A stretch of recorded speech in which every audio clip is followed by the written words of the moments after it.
Tu nous as dit dans ta parole que là où 2 ou 300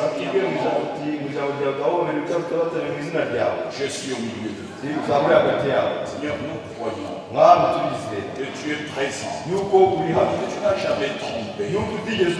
Quand tu dis une chose, tu veilles sur elle pour pouvoir l'accomplir. Car tu es le Dieu qui accomplit toujours ce qu'il dit. Une grande joie de voir mes frères dans cette contrée. Ceux qui croient que ton retour est proche. Conduis toutes choses. Bénis nos cœurs. Que nous puissions diminuer. Et que tu sois vu. Au nom de Jésus-Christ. Amen. Que Dieu vous bénisse richement. Je vous apporte les salutations de vos frères et sœurs de l'Assemblée de Paris. Il y a quelques mois, j'étais en Roumanie, en Europe de l'Est.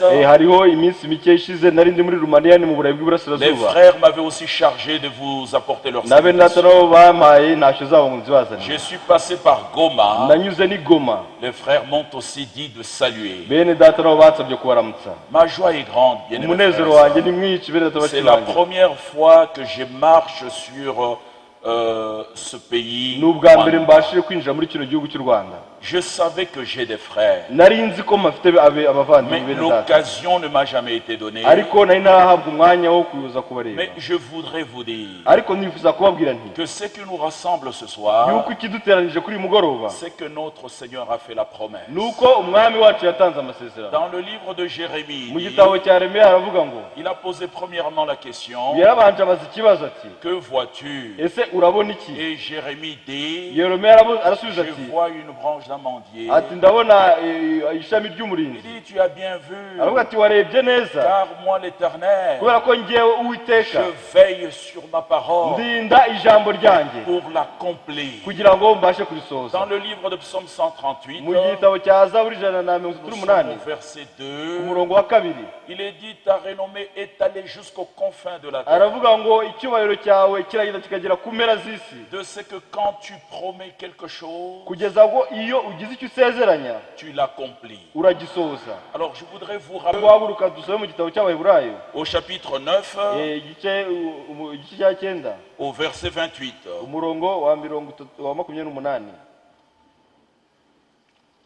De même, Christ qui s'est offert une seule fois pour porter les péchés de beaucoup d'hommes, niko na Kristo amaze gutambwa rimwe ngo yishyireho ibyaha bya benshi, apparaîtra sans péché une seconde fois à ceux qui attendent pour leur salut. azaboneka ubwa kabiri azanywe no kwitambira ibyaha, à ceux qui l'attendent pour leur salut. abonekerere abamutegereje kubazanira agakiza. Que Dieu vous bénisse, vous pouvez vous asseoir. Est-ce que nous l'attendons pour notre salut? C'est vrai que tout a été accompli sur la croix de Calvaire. Mais cette espérance, nous la portons comme l'encre sûre. Et nous attendons le retour glorieux de notre Seigneur Jésus-Christ. Le retour de Jésus-Christ est une réalité. À ce propos, la parole de Dieu déclare dans le livre de 1 Thessaloniciens, nous sommes au chapitre 4. Je remercie beaucoup notre bien-aimé frère, votre pasteur, que Dieu le bénisse.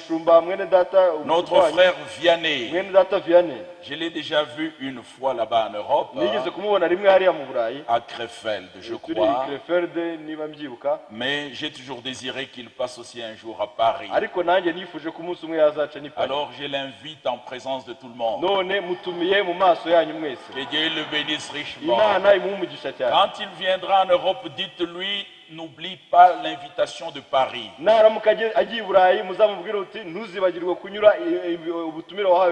Et il sera le bienvenu. Parce que nous savons, bien aimés, quoi que je dise ce soir, je ne prêcherai jamais plus que votre pasteur. L'apôtre Pierre disait, intumwa Petero yaravuze ati nous vous rappelons les mêmes ngo choses, tubibutsa bya bindi mwigeze kumenya et pour vous cela est salutaire. kandi ibyo ngibyo ni iby'agakiza kuri mwebwe. Je ne viens pas avec un nouvel évangile, ntabwo nzanywe n'ubundi butumwa bushyashya, je viens toujours avec l'ancien évangile. ahubwo nzaniye bwa butumwa bwa kera. Il était bon pour Pierre, bwari bwiza kuri Petero pour tous les apôtres, ndetse n'intumwa zose, pour William Branham, ndetse no kuri William pour Branham Ewald Frank, no kuri Ewald Frank, et il est aussi bon pour nous. kandi ni bwiza natwe kuri Donc twebwe. il n'y a rien de nouveau que Ni jamais. ukuvuga ngo nta kintu gishya nzanye, Je prêche Jésus-Christ. ndabwiriza Yesu Kristo, Je ne prêche pas les hommes. ntabwo mbwiriza abantu. Même Ewald Frank, il prêche Jésus-Christ. ndetse na Ewald Frank abwiriza Yesu. Moi et les miens, nanjye n'abanjye nous entrerons. natwe tuzinjira. Mais nous pouvons lui dire, mais pourquoi frère Branham? dushobora kuba ku kimwe na Branham. Il répond, il dit, parce que j'ai prêché asubiza akavuga ati nuko nabwirije comme Paul. nka Pawulo. Mais comment Paul prêchait? ese Pawulo yabwirizaga ate? Si vous lisez dans 1 Corinthiens chapitre 15, iyi si yo mu Bakorinto ba mbere igice 15, l'apôtre Paul dit, intumwa Pawulo avuga ati je vous ai annoncé avant tout ngo nabamenyesheje mbere ya byose que Christ est mort pour nos péchés selon yuko les Écritures. Kristo yapfuye ku bw'ibyaha byacu nk'uko byari byaranditswe, Il a été enseveli selon les Écritures. arahambwa nk'uko byari byaranditswe, Il est ressuscité le 3e jour selon les Écritures. arazuka ku munsi wa gatatu nk'uko byari byanditswe. Nous pouvons encore aller loin. natwe dushobora gukomeza tukegera imbere tukavuga Nous tuti pouvons dire qu'il a été conçu selon les Écritures. yuko yasamwe nk'uko byari byaranditswe, Même la ville où il devait naître était connue. n'umujyi yagomba kuvukiramo wari uzwi, Parce qu'au Congo, on nous kubera dit ko muri Kongo baratubwira ngo que Jésus est noir, yuko ngo Yesu ari umwirabura, qu'il est Kimbangu. yuko ari umukimbangu. Mes bien-aimés frères, mwere atabakundwa, même la ville où Jésus-Christ devait naître était n'umujyi connue. Yesu Kristo yagomba kuvukiramo wari uzwi, Ce n'était pas en Kamba, ntabwo ari inkamba. mais Miché Mikaya a dit quelque chose de merveilleux. Mikaya hari ikintu yavuze kuri Il ibi, dit, toi Bethléem yaravuze Ephrata, ngo Betelehemu wo muri Efurati, petite d'entre les villes de Juda, ukaba uri umujyi muto mu mijyi ya Yuda, de toi naîtra celui dont les activités remontent aux temps anciens. muri wowe niho hazavukiramo uwo ibihe bye bigera kera cyane. Il y aura beaucoup qu'on va vous présenter comme Christ. Hari benshi bazabazanira nka Kristo, Ne le croyez pas. ariko ntimuzabyizere. Que Dieu vous bénisse. Umwami abamugisha. Croyons simplement ce que disent les Saintes Écritures. Reka twizere gusa ikibyanditswe bivuga. Jean chapitre 7, verset 38. Yohana igice cya 7 umurongo wa 38. Non, je suis déjà dans 1 Thessaloniciens. Excusez-moi, mumbabarire ndi mu Batesalonike ba mbere, j'ai dit les Écritures. mvuga ibyanditswe akenshi, C'est pour que vous puissiez connaître que toute notre ni prédication ukugira ngo mubashe kumenya ko ibyo tubwiriza byose n'est basée que sur ce qui est écrit. biba bishingiye ku byanditswe gusa. Que Dieu vous bénisse. Imana Nous sommes ibamugisha. dans 1 Thessaloniciens Mu chapitre Batesalonike ba mbere 4 igice cya 4 et nous lisons le verset 13. turasoma ku murongo wa 13. Nous ne voulons pas, frères, ariko bene data que vous soyez dans l'ignorant ntidushaka ko mutamenya au sujet de ceux qui sont décédés, ibyo abasinziriye, afin que vous ne vous affligez pas comme les autres qui n'ont point d'espérance. mutababara nka ba bandi badafite ibyiringiro. Car si nous croyons ubwo twemeye que yuko Jésus est mort Yesu yapfuye et qu'il est ressuscité, akazuka, croyons aussi que aba ari ko twizera yuko Dieu ramènera par Jésus et avec lui ceux qui sont décédés. Imana izazanana na Yesu abasinziriye muri we. Voici en effet ce que nous vous déclarons d'après la parole du Seigneur. Iki nicyo tubabwira tubibwirijwe n'ijambo ry'umwami wacu, Nous les vivants restés pour l'avènement du Seigneur, yuko twebwe abazaba bakiriho basigaye kugeza ku nous kuza ne k'umwami devancerons pas ceux qui sont décédés. tutazabanziza na hato abasinziriye, Car le Seigneur lui-même kuko umwami ubwe a un signal donné azaza amanutse ava mu à la ijuru voix d'un archange arangurura ijwi rirenga et au son de la trompette de hamwe Dieu. n'ijwi rya marayika ukomeye n'impanda y'Imana, Il descendra du ciel. nuko azamanuka ava mu ijuru, Et les morts en Christ ressusciteront nuko premièrement. abapfiriye muri Kristo nibo bazabanza kuzuka, Ensuite, nous les vivants maze natwe abazaba bakiriho qui serons restés, basigaye nous serons tous ensemble enlevés avec eux sur des nuées à la rencontre du Seigneur dans les airs. Et ainsi nous serons toujours avec le Seigneur. Consolez-vous donc les uns les autres par ces paroles. Mes bien-aimés frères et sœurs, imaginez-vous que nous croyons le message biblique du temps de la fin. Et c'est la vérité. Il faut que vous sachiez, et tout le monde doit savoir, que notre Dieu, le 11 juin 1933, alors que son prophète baptisait la 17e personne, une voix se fut entendue, comme Jean-Baptiste fut envoyé comme précurseur de ma première venue. À toi aussi, il sera donné un message qui sera précurseur de ma seconde venue. Et l'homme de Dieu redit, il dit, ce n'est pas moi William Branham qui suis précurseur, mais c'est le message qui m'est confié, qui est précurseur de la seconde venue de Jésus-Christ. Est-ce que vous voyez, bien aimé? Je peux le lire dans cette brochure. Monsieur Essler, mais il l'a dit de la même manière plus de 17 fois. Ici dans cette brochure il dit ceci: je dois le faire. Chers amis, ne regardez pas à moi. Je suis votre frère. Ne faites pas du tout attention à moi. Parce que je ne suis qu'un homme, qu'un mortel. Il faut que je meure comme tout le monde. Ne m'écoutez pas, mais écoutez ce que j'ai dit. C'est ce que j'ai dit qui est le message. N'accordez aucune attention au messager, mais soyez attentifs au message. Gardez les yeux non sur le messager, mais sur le message, sur ce qu'il dit. Nous avons compris ce conseil. Nous ne regardons pas au messager, mais nous regardons le message. Nous avons le respect pour le messager, mais celui qui a envoyé le message, c'est Jésus-Christ. William Branham ne nous a pas amené son propre message. Le message n'appartient pas à William Branham, mais le message est à notre Dieu et il a été confié à William Branham. Si nous avons cette position-là, nous sommes dans le vrai. Bien-aimés frères et sœurs, cet homme de Dieu était très humble. Il a prêché Jésus-Christ toute sa vie. Et il a annoncé différentes et plusieurs choses qui étaient déjà annoncées dans la parole. Nous aujourd'hui en Europe, surtout la France, ils viennent de voter une loi il y a quelques mois. Le mariage des hommes avec les hommes et des femmes avec les femmes. Mais cela était déjà annoncé. Le Seigneur nous l'a dit. Quand vous verrez ces choses, relevez votre tête, car votre délivrance est approchée. Bien-aimés, le retour du Seigneur Jésus-Christ est très proche. Nous attendons ce retour.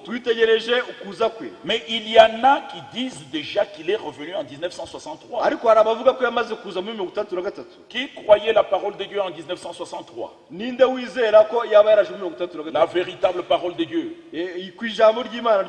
Personne. Si le Seigneur est déjà revenu, donc tous nous sommes vraiment perdus. Vous voyez sur cette terre, le Seigneur Jésus-Christ n'est pas encore revenu.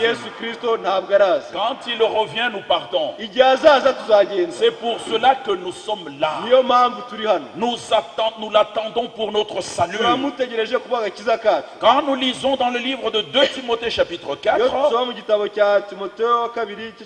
là aussi nous lisons ceci. Nous sommes au verset 8. Désormais, c'est l'apôtre Paul qui parle. La couronne de justice m'est réservée. Le Seigneur, le juste juge, mais la donnera dans ce jour-là. Et non seulement à moi, mais encore à tous ceux qui auront aimé son avènement. Alors je pose la question. Qui aime son avènement dans cette salle? Je voudrais voir les mains. Qui aime l'avènement du Seigneur? Parce qu'il n'est pas encore revenu.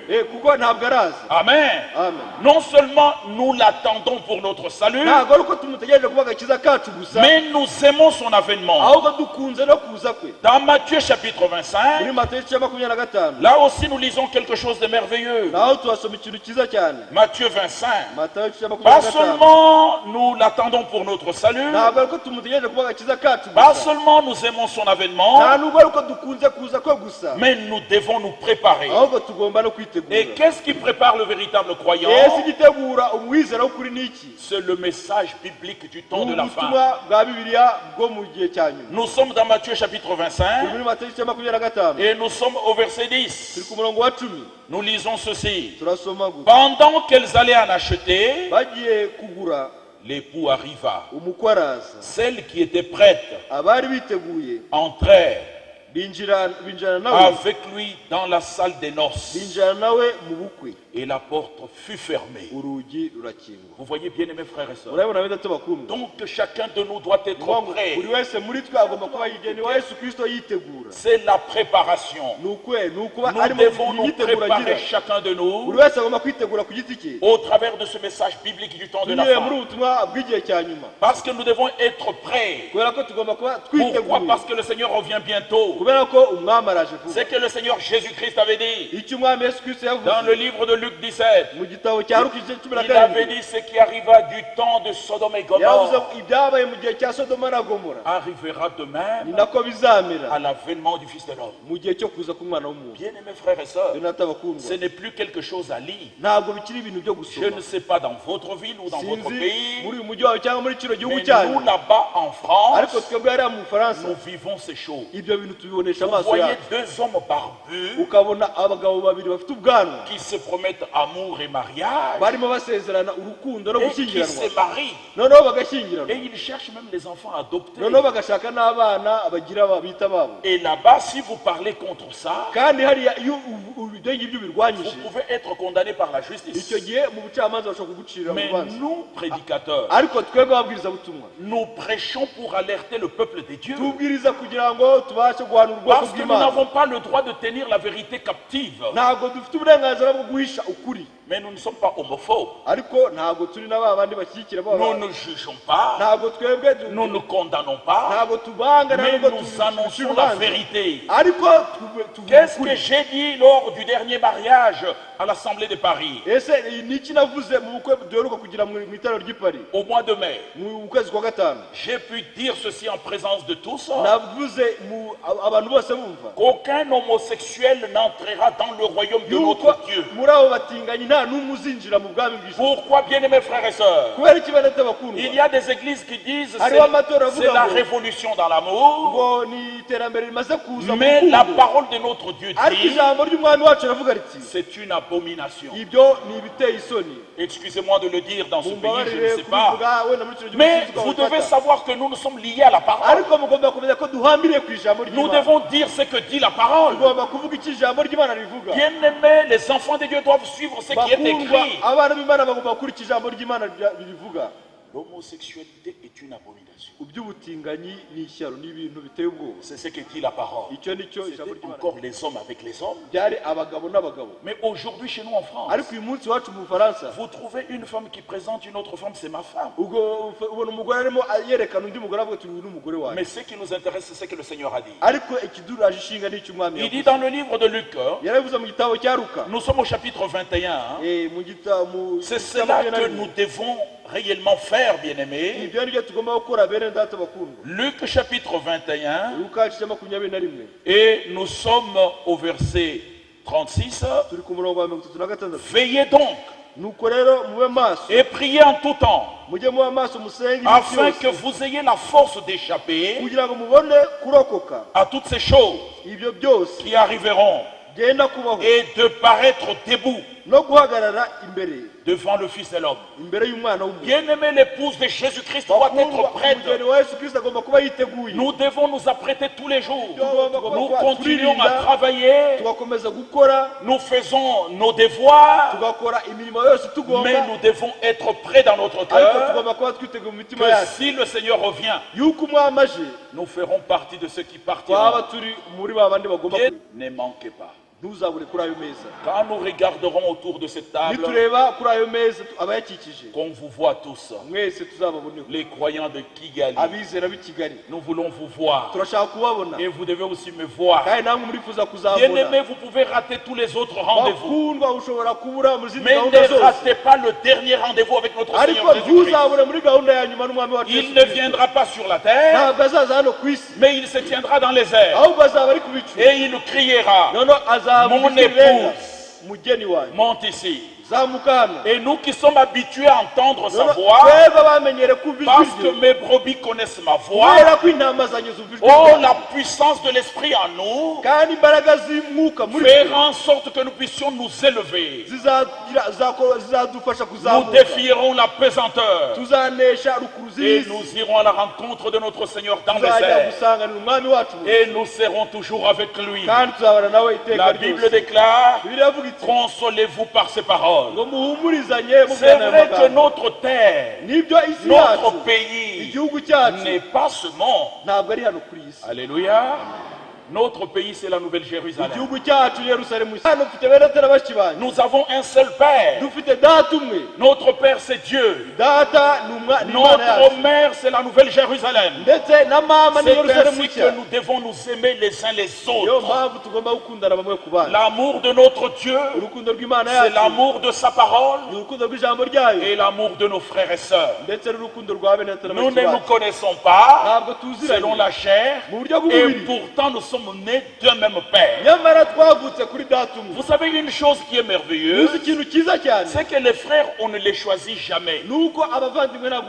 Même les sœurs, on ne peut pas les choisir. Mais vous naissez seulement dans la famille, que vous le vouliez ou pas. On vous présente: voici ton grand frère, voici ta petite sœur, et tu dois seulement accepter. Bien-aimés frères et sœurs, nés de nouveau par la parole non falsifiée de notre Dieu, c'est une naissance d'en haut. En nous, il ne peut pas y avoir de la haine. Nous devons aimer tout celui qui aime son avènement, et nous devons aimer tout celui qui aime sa parole. Pourquoi, bien-aimés frères et sœurs, seul l'amour parfait entrera. Mais cet amour, c'est premièrement l'amour de Dieu et l'amour de sa parole. Puis-je vous dire ce soir, pour résumer, je suis venu à Kigali seulement pour vous voir et vous dire bonjour. Mais ma salutation est comparable à celle de l'ange vers Marie. L'ange avait dit à Marie: je te salue Marie. Alléluia. Toi à qui une grâce a été faite. toi pleine de grâce. Non, Marie n'était pas pleine de grâce. Mais la grâce de Dieu lui a été faite. Et bien aimé frère, quand il s'agit de la grâce, c'est que toi tu ne pouvais rien faire. Mais Dieu, par un secours divin, il te secourt pour que tu puisses lui appartenir. Mais attention, nous ne prêchons pas la disgrâce. Vous savez quoi? La grâce, selon ce que l'apôtre Paul a prêché. Et nous sommes dans le livre de Tite chapitre 2. Là nous sommes au verset 11 et 12. L'apôtre Paul dit, la grâce, source du salut, nous enseigne la grâce de notre Dieu, la grâce véritable, doit t'enseigner à renoncer aux œuvres mortes. Mais pourquoi, bien-aimés frères? Pour ne faire que la volonté de Dieu. Nous sommes sur cette terre pour montrer aux gens de ce monde que Dieu nous a fait grâce et nous pouvons accomplir sa volonté. L'épouse de Jésus-Christ que nous sommes doit accomplir sa volonté. Alors, bien-aimés, je voudrais vous dire que vous puissiez garder cela dans vos cœurs, que notre Dieu ne nous a pas oubliés. Il ne vous a pas oublié. La preuve, c'est qu'il vous a envoyé la parole pour que vous puissiez revenir à lui. Le message biblique du temps de la fin peut être résumé en quelques mots. Revenez à la Bible. Nous devons revenir à la Bible. Amen. Nous devons revenir au commencement. Tout ce que nous faisons doit être comme les apôtres l'avaient fait. Le même baptême, c'est lui qui croira, qui sera baptisé, sera sauvé. Actes des apôtres chapitre 2, verset 38. Ils mesurent le cœur vivement touché. Et ils dirent à Pierre et aux autres apôtres, hommes frères, que ferons-nous? La réponse a été, répentez-vous. Et que chacun de vous soit baptisé au nom du Seigneur Jésus-Christ pour le pardon de vos péchés. Aussi grand nombre que le Seigneur notre Dieu les appellera. Le véritable baptême, quand vous allez dans Actes des Apôtres, là nous sommes au chapitre 8 et nous sommes au verset 26. Nous voyons l'eunuque éthiopien. Quand il a cru la parole, ils ont rencontré de l'eau. Il dit, voici l'eau. Qu'est-ce qui empêche que je sois baptisé? Et Philippe lui dit, si tu crois, cela est possible. Il dit, je crois que Jésus-Christ est le Fils de Dieu. Et ils arrêtèrent le char. Tous deux entrèrent dans l'eau. Et Philippe baptisa l'eunuque. Comment, bien-aimés frères et sœurs? Au nom du Seigneur Jésus-Christ. Quand nous allons encore dans Actes des Apôtres, chapitre 8, nous sommes au verset 36. Nous sommes chez les Samaritains. Quand ils ont cru la parole, ils furent baptisés au nom du Seigneur Jésus-Christ. Quand nous allons plus loin, nous sommes dans la maison de Corneille. Premièrement, ils furent tous baptisés du Saint-Esprit. Mais Pierre a ordonné qu'ils soient baptisés au nom du Seigneur Jésus-Christ. Nous allons encore plus loin dans Actes des Apôtres chapitre 19. Là, nous sommes chez les Éphésiens. Quand l'apôtre Paul les a rencontrés, de quel baptême avez-vous été baptisés? Ils ont dit du baptême de Jean. Paul leur a dit, Jean baptisé disant au peuple de croire en celui qui viendrait après lui. Sur ces paroles, tous ensemble furent baptisés au nom du Seigneur Jésus-Christ. Bien-aimés frères et sœurs, nous sommes dans la vérité. Nous ne contestons pas avec la vérité. Nous croyons la vérité. Nous sommes dans la parole et la parole demeure en nous. Selon Jean chapitre 8, il dit à ceux qui avaient cru en lui, si vous demeurez dans ma parole et que ma parole demeure en vous, vous êtes réellement mes disciples. Nous ne sommes pas disciples de Branham. Nous ne sommes pas disciples de Waldefort. Mais nous sommes disciples de Jésus-Christ. Selon Matthieu chapitre 28, là nous sommes au verset 19. C'est le Seigneur lui-même qui a dit, allez, c'est le travail que nous faisons. Nous allons, nous faisons de toutes les nations ses disciples. Nous sommes disciples de Jésus-Christ. Et baptisez-les au nom, au singulier, du Père, Fils et Saint-Esprit. Et les apôtres qui avaient la révélation ont accompli cette parole. C'est ainsi que nous disons avec l'apôtre Paul. Dans le livre de Colossiens, là nous sommes au chapitre 3. Vous savez quoi il est dit au verset 17? Excusez-moi, je ne lis pas, c'est pour gagner le temps. Pour vous donner cette salutation. Mais vous pouvez vérifier.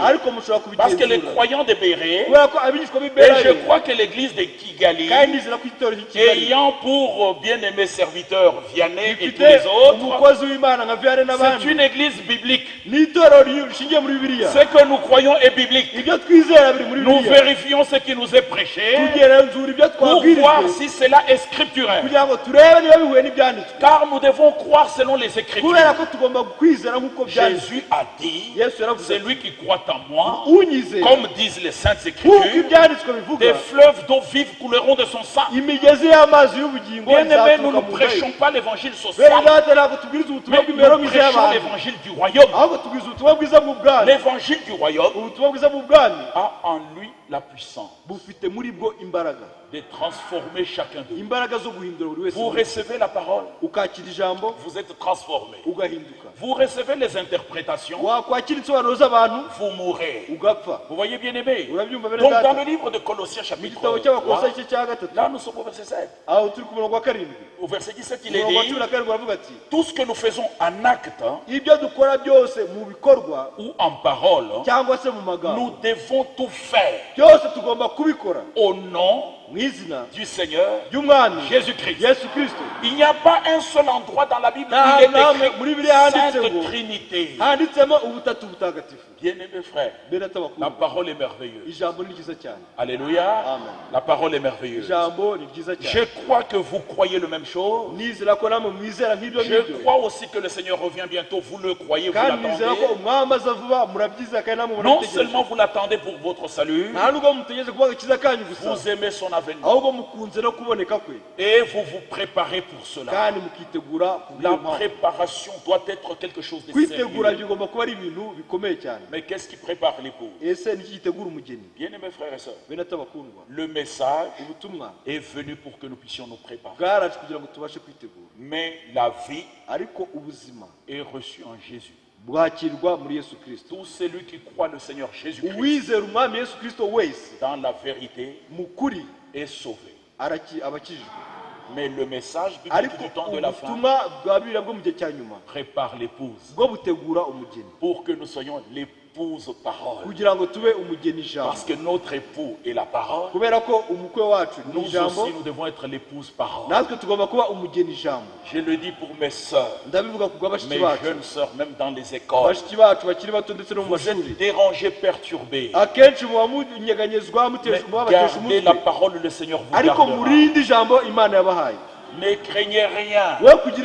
Parce que quand vous êtes avec la parole, Dieu est avec vous. C'est lui qui vous garde, c'est lui qui vous protège. Même là-bas en Europe, ce n'est pas facile pour nos enfants. Oui, les enfants sont perturbés. On leur dit, mais pourquoi vous portez toujours des jupes longues? Pourquoi vous demeurez toujours comme ça sans copains? Sans copines. Non, nous sommes un peuple qui nous prépare pour le départ. Nous n'avons pas le temps de passer dans des futilités. Bien-aimés frères et sœurs, cela est la vérité. Vérifiez dans la Bible. Regardez quelle est la promesse qui ne s'est jamais accomplie. Même la promesse des promesses. C'est lui qui concernait la Vierge qui devait concevoir. Au temps marqué, la Vierge a conçu. Et Jésus-Christ fut né. Et il a écrasé la tête du serpent. Et il nous a donné le salut. Ce jour-là, sur la croix du Calvaire, quand le sang a coulé, toi ma soeur, toi mon frère, tu as été sauvé. En ce temps de la fin, il nous a envoyé le message biblique pour que nous revenions à l'écriture, pour que nous soyons sûrs que ce que nous croyons est écrit. Non seulement est écrit, mais nous croyons le Seigneur par révélation. Ça, c'est l'absolue vérité. Cette parole est encore resplendissante. Bien-aimés frères, le Seigneur l'a accompli pour vous et pour moi. Je voudrais résumer ce que nous sommes en train de dire. Mes frères, notre Seigneur ne nous a pas oubliés. Quand il a repris William Branham le 24 décembre 1965, il ne nous a pas laissés comme ça. Du nom de Wald Frank. Bien-aimé, il l'a appelé le 2 avril 1962. Tôt le matin, il lui a dit, mon serviteur, ton temps pour cette ville est bientôt terminé. Je t'enverrai dans d'autres villes pour prêcher ma parole. Il donne ce témoignage, il dit, il est tombé. Quand il a entendu la voix du Seigneur, il n'avait plus de force. Après un instant, il s'est relevé et il a regardé dans la même direction. Il a dit, Seigneur, ils ne m'écouteront pas parce qu'ils ont déjà tout en abondance. Et le Seigneur lui dit, emmagasine la nourriture, car l'heure viendra où tu te tiendras au milieu du peuple pour distribuer la nourriture. Bien-aimé, je vous dis la vérité. Mon frère Élisée peut dire la même chose. Notre bien-aimé frère Frank a emmagasiné des carottes, des boîtes de conserve, des sardines, parce qu'il pensait que c'était la faim naturelle. Quelques mois plus tard, la faim n'est pas venue. Il était dans l'agonie de son âme. Et il a commencé à dire au Seigneur, tu m'as dit quelque chose qui ne s'accomplit. Je ne prêcherai plus. Mais une voix intérieure lui a dit, va voir le prophète. Bien-aimés frères et sœurs, le 2 décembre 1962, cet homme est allé à Jeffersonville. Le premier jour, il n'a pas trouvé le prophète. Mais le 3 décembre, il l'avait trouvé. Bien-aimé, Ils parlaient d'autres, des choses et d'autres. Ils étaient avec Banks Hood et Fred Sotman. Ils parlaient de différentes choses. Et il a posé la question. Frère Branham, c'était la seule chose qu'il a dit. Frère Branham lui a dit, il dit Ewald Frank, veux-tu que je te dise ce que le Seigneur t'a dit le 2 avril 1962 à Krefeld?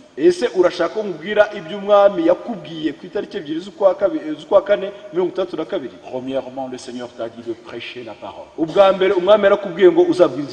et d'emmagasiner la nourriture. Mais tu n'avais pas compris. Tu as emmagasiné la nourriture. Mais la nourriture dont il est question, c'est le message. Emmagasine le message. Tu dois emmagasiner jusqu'au dernier message. Mais attends avec sa distribution. Quand William Branham est décédé, c'était en décembre 65. Mais son ensevelissement a eu lieu seulement en avril 66. Pourquoi? Parce que les Américains pensaient que William Branham allait ressusciter. Ils chantaient espérant qu'il allait ressusciter. Mais il fut en fin de compte. Et l'homme de Dieu, Ewald Frank, qui était là, a eu dans le cœur la voix qui lui a dit, maintenant c'est ton temps pour la prédication de la parole et la distribution de la nourriture. C'est ainsi, bien aimé, que le travail a commencé dans le monde entier. Moi, votre frère Didier, au mois de mai 1999, le Seigneur m'a permis d'aller à Jeffersonville. J'ai rencontré notre frère Fred Sotman, l'un des témoins qui était là quand William Branham a parlé à Ewald Frank. Quand je l'ai vu, bien aimé, je me suis senti qu'il fallait que je lui pose cette question. Et je lui ai posé la question en présence d'un autre frère du nom de Paul Friedinger. J'ai dit, bien aimé frère Sotman, tu connais un frère européen qui a eu une vision d'emmagasinage de la nourriture et de sa distribution. Il m'a dit, oui frère, je connais ce frère. Je ne lui avais pas cité le nom, c'est lui qui m'a donné le nom. Il dit son nom est Ewald Frank. Dieu lui a dit d'emmagasiner la nourriture et de distribuer. Bien aimé, j'étais dans la joie. Ce n'est pas que je ne croyais pas au témoignage. L'occasion m'était donnée pour vérifier. Et je lui ai posé la question. Mon frère, dis-moi pourquoi tu ne peux pas donner ce témoignage pour que le peuple de Dieu soit au courant de la continuité du travail. Et le frère Fred m'a dit, je ne donne pas ce témoignage parce que frère Ewald Frank ne croit pas que William Branham est notre Seigneur. Je lui ai dit non, moi non plus, je ne crois pas que William Branham est notre Seigneur. Là, tout d'un coup, il était devenu un peu agité. none ako kanya aho ngaho ahita ahinduka Il me dit, frère Didier, arambwira ati mwene Didier qui doit ouvrir les seaux? ugomba gufungura ibimenyetso. Je lui ai dit, quels sceaux? Les sceaux de la Bible? ndabwira se ibimenyetso byo muri Bibiliya. Et il a renchéri, il me dit, none akomeza arambwira ati n'est-ce pas William Branham qui a ouvert les sceaux? ese si William Branham wabasha gufungura Je lui ai ibimenyetso? dit, non, mon ndamubwira frère. nti hoya mwene data, Dans la Bible, muri Bibiliya dans le livre mu d'Apocalypse, gitabo cy'ibyahishuwe ce n'est pas un homme qui a ouvert les sceaux, ntabwo ari umuntu wamenye ibimenyetso, mais Jean l'apôtre a regardé. ahubwo Yohana yaritegereje Il a vu dans le ciel, il n'y avait abona mu personne. ijuru, abona nta muntu Sur ushoboye, la terre, il n'y avait abona ku personne. isi abona ntawe En ubishoboye, dessous de la terre, il n'y abona avait ikuzimu personne. abona ntawe ubishoboye. Mais un des vieillards lui a dit, umwe mu bakuru aramubwira ati Jean, ne pleure ati point, Yohana ntugire car ubwoba, voici, kubera ko dore le lion de la tribu de Juda intare yo mu muryango wa Yuda a pu prendre le livre irashoboye gufata et en igitabo a rompu le sceau. ndetse no kumena ibimenyetso. Quand Jean a regardé, igihe Yohana yarebye il a vu un agneau qui était là abona comme umwana immolé. w'intama umeze nk'uwatambwe. Est-ce que vous croyez ça? ese iyo murabyizera? Bien aimé, quand je lui ai dit ça, yaratigera namubwiraga ibyo ngibyo, je lui ai aussi dit, namubwira nti William Branham William n'a Branham ouvert aucun sceau. nta kimenyetso na kimwe Et yemeneye. quand nous lisons son aho témoignage, bien dusomye aimé, ubuhamya bwe vous verrez que William Branham est humble. uzabona ko William Branham Il aciye mu dit, si le Saint-Esprit n'était pas aravuga descendu dans ngo ma ni chambre umwuka wera ataza kumanuka mu cyumba cyanjye pour me dire kugira ngo ambwire ce que je devais vous dire aujourd'hui, ibyo ngomba kubabwira uyu munsi, au mois de mars 1963, l'ouverture des ari sceaux, mu kwa gatatu muri 33 arimo gufungura il dit, ibimenyetso, j'aurais fait les mêmes erreurs. yaravuga ati nari kongera agakora ya makosa J'avais ya déjà none. prêché que le cavalier blanc, nari naramaze kubwiriza ko ya wandi uri ku ifarashi y'umweru c'est le Saint-Esprit. yuko ari umwuka wera, Mais le Saint-Esprit m'a ariko révélé umwuka wera yamishuriye ko que le cavalier blanc, yuko uri ku ifarashi qui est y'umweru, sur le cheval blanc, uri ku ifarashi y'umweru il y a l'arc sans flèche ufite umuheto utagira umwambi, et l'antichrist. ari antikristo. Bien-aimés frères et sœurs, bakundwa bene data, ça c'est l'absolue vérité. ibyo niko kuri ntakuka, Mais les choses sont allées loin. ariko ibintu byagiye kure Beaucoup cyane. disent croire au message biblique du abantu temps de bamwe la bibwira fin. ko bizera ubutumwa bwo mu gihe cya Et nyuma, beaucoup sont dans des interprétations ndetse particulières. abandi bibereye mu nsobanuro z'abantu zihariye, Mais nous devons garder la parole. ariko twebwe tugomba kurinda Nous ijambo. devons dormir avec la parole, tugomba kuryamana n'ijambo, marcher avec la parole, tukagendana n'ijambo, nous asseoir avec la parole, tukicarana n'ijambo, écouter la parole tukumva ijambo, et être sur le chemin avec la kandi parole. tukaba mu nzira hamwe Pourquoi, n'ijambo. bien-aimés frères et sœurs, kubera iki bakundwa bene quand data, le Seigneur revient, igihe umwami azaza il ne prendra que la parole. azafata ijambo gusa. Amen. Amen. Le baptême de Jean, umubatizo wa Yohana de qui venait-il? ese waturukaga he? Ils se sont regardés. bose bararebanye Ils ont dit, si nous disons, baravuga ngo nituvuga ngo waturutse ku bantu, les hommes vont nous lapider. abantu baradutera amabuye. Si nous disons des dieux, nituvuga ngo umubatizo waturutse ku Mana, il va penser que nous croyons. baratekereza ko natwe tubyizera. Disons seulement, nous ne savons. reka rero twivugire ngo ntabwo tubizi. Alors je vous pose la question. nanjye ndababaza ikibazo, William Branham, ese William Branham d'où venait-il? yaraturutse he? Des dieux ku Mana ou des hommes? cyangwa ku bantu? Nous devons savoir. tugomba kumenya yuko Cet homme a été complètement envoyé par Dieu. uwo muntu yoherejwe rwose n'Imana. D'où viens-tu? ese aturuka he? Des dieux ku Mana ou des hommes? cyangwa se mu bantu? Bien-aimés, bakundwa, nous pouvons vous dire, dushobora kubabwira yuko c'est une écriture qui marche sur